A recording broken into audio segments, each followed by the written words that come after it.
감염자가 늘어나면서 불안하지만 힘내야 합니다. 이길 수 있습니다. 오늘은 코로나19와 관련된 거짓 정보들을 건강 몸짱 아재와 함께 바로잡는 시간을 만들어 보겠습니다. 김남진 박사와 함께 가지야! 감염자가 늘어나고 백신이 없다는 점을 이용하여 거짓 내용이 전파되면서 누군가는 잘못된 정보를 믿고 실천하는 사람들이 나타날 정도입니다. 이러한 것은 언론이나 방송매체, 전문가 집단, 공적기관 등에서 가짜뉴스라는 지적을 했음에도 불구하고 여전히 SNS를 통해 널리 퍼지고 있는 내용도 적지 않습니다. 그런데 이러한 거짓정보 유포는 경찰은 범죄가 될 수 있다고 경고하고 있습니다. 더 큰 것은 그 피해가 자신이나 가족이 될 수 있음을 잊고 있는 것이 안타깝습니다. 그래서 그동안 거짓정보와 현재도 계속되고 있는 내용들을 최대한 모아서 30가지를 공신력 있는 기관과 매체가 검증해서 사실 확인된 것들을 중심으로 2회에 걸쳐 전달하도록 하겠습니다. 먼저 코로나19 관련 거짓 정보를 알기 쉽게 크게 6가지로 구분하였습니다. 첫 번째는 무엇인가요? 음식과 관련된 예방과 치료 거짓 정보. 이것은 총 4가지로 음식을 먹거나 걸면 예방과 치료가 된다는 내용들입니다. 자세히 살펴보면 양파를 실내에 배치하면 예방이 된다? 직접적인 도움이 없는 것으로 나타났습니다. 소금이나 김치가 예방과 치료에 도움이 된다? 직접적인 도움이 없는 것으로 나타났습니다. 마늘이나 생강요법이 예방과 치료에 도움이 된다? 직접적인 도움이 없는 것으로 나타났습니다. 특정 약초나 식초가 예방에 도움이 된다? 이들 모두는 직접적인 도움이 없는 것으로 나타났습니다. 특히 코로나19는 호흡기 질환입니다. 음식은 식도와 관련이 있는 소화기인데 과연 상관성이 있을까요? 두 번째는 무엇인가요? 생활 속에서 감염을 만든다는 거짓 정보. 이것은 생활 속에서 감염을 만든다는 7가지 거짓 정보를 말하는 것입니다. 자세히 살펴보면 1. 악수로도 감염되니 악수하면 안 된다? 이것은 건강한 사람과는 전혀 상관이 없습니다. 단 감염자와의 악수는 감염 가능성이 높습니다. 그런데 지금은 누가 감염자인지 잘 모르기 때문에 가능하면 안 하는 것을 권장합니다. 2. 공중화장실 가면 감염된다?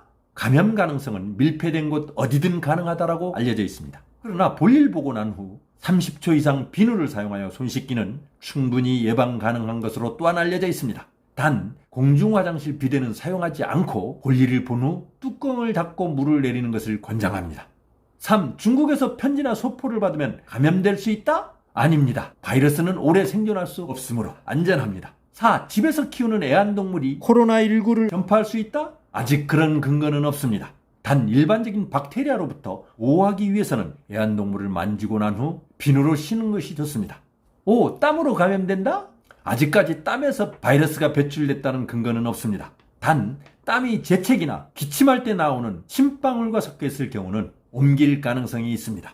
6. 담배 연기를 들이마시는 간접 흡연으로 감염될 수 있다? 아닙니다. 담배 연기는 코로나19를 전파하는 매개체가 아닙니다. 7. 함께 음식을 먹는다면 바이러스 감염 위험이 높다? 구성원 모두가 감염되지 않았다면 전혀 문제가 없습니다. 단 함께 식사할 정도로 가까이 있으면 기침이나 재채기는 절대 조심하도록 합니다. 세 번째는 무엇인가요? 생활 속 예방 여부에 대한 거짓 정보. 이것은 생활 속에서 그 예방과 관련한 6가지 거짓 정보를 말하는 것입니다. 자세히 살펴보면 1. 안티프라민을 입술과 코 주변에 바르면 예방된다? 세균은 안티프라민 냄새를 싫어해서? 전혀 근거 없습니다. 특히 코로나19는 바이러스 감염입니다. 2. 햇볕을 쬐면 예방된다? 햇볕이 인체에 주는 건강상 이익은 많습니다. 하지만 코로나19 예방과는 상관이 없습니다. 3. 면역력이 강하면 예방된다? 면역력도 인체의 건강에 도움이 크지만 아무리 건강해도 감염자의 침방울이 묻으면 감염 가능성은 아주 높아집니다. 단 면역체계가 잘 갖춰져 있으면 고령이라든가 기저질환이 있는 사람들보다 쉽게 회복될 수 있습니다. 4. 손 씻기나 소독제가 예방에 별 도움이 안 된다? 완전 거짓 정보입니다. 현재로서는 가장 강력한 예방수단이기 때문입니다. 따라서 수도가만 보이면 30초 이상 손 씻기 생활화! 5. 외부에서 입었던 옷은 매일 세척해야 한다? 안 그래도 됩니다. 일반적으로 바이러스 사멸은 3-4시간으로 알려져 있습니다. 그러므로 그냥 둬도 되고 불안하면 잘 털거나 베란다와 같은 외부에 걸어두라. 단 자가격리 대상인 경우는 다른 일반 세탁과 섞이지 않게 매일 세탁하는 것이 좋습니다.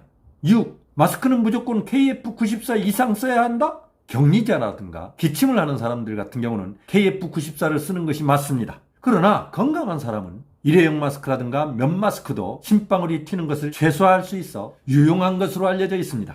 단 일회용은 가급적 버리고 면 마스크는 꼭 빨아서 재사용할 수 있어야 됩니다.